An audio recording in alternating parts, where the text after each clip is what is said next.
राजा विक्रमादित्य बहुत पराक्रमी और न्यायप्रिय शासक थे।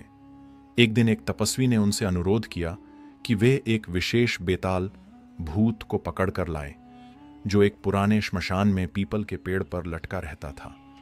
राजा ने इस कार्य को स्वीकार किया और रात के समय अकेले श्मशान पहुंचे। जब राजा ने बेताल को पकड़ा और उसे अपने कंधे पर डालकर चलने लगे, तो बेताल ने एक शर्त रखी।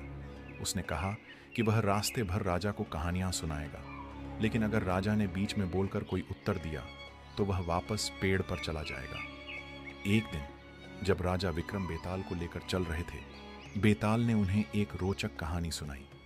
एक बार एक महान राजा के दरबार में दो तेज धावक दौड़ने वाले आए। दोनों यह दावा कर रहे थे कि वे दुनिया में सबसे तेज दौड़ने वाले हैं। राजा ने यह देखने के लिए कि कौन बेहतर है, उनके बीच एक दौड़ आयोजित की। रेस शुरू हुई और दोनों धावक पूरी ताकत से दौड़ने लगे। पहला धावक बहुत तेज था और दूसरे से आगे निकल गया, लेकिन जैसे ही वह जीत के करीब पहुंचा, वह अचानक रुक गया। दूसरी ओर दूसरा धावक धीरे धीरे दौड़ता रहा और अंततः पहले से आगे निकलकर जीत गया। राजा को यह बहुत अजीब लगा। उन्होंने पहले धावक से पूछा कि वह रुक क्यों गया जबकि जीत उसके सामने थी। धावक ने उत्तर दिया, महाराज, मेरे पास अपनी गति पर घमंड था और जैसे ही मैंने सोचा कि मैं जीत गया, मेरे अंदर अहंकार आ गया।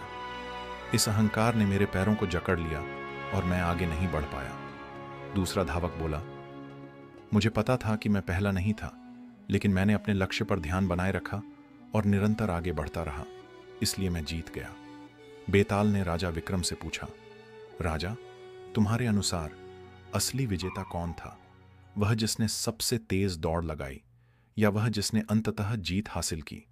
राजा विक्रमादित्य ने उत्तर दिया, सच्चा विजेता वही है जिसने अपने अहंकार को नियंत्रित किया और निरंतर आगे बढ़ता रहा।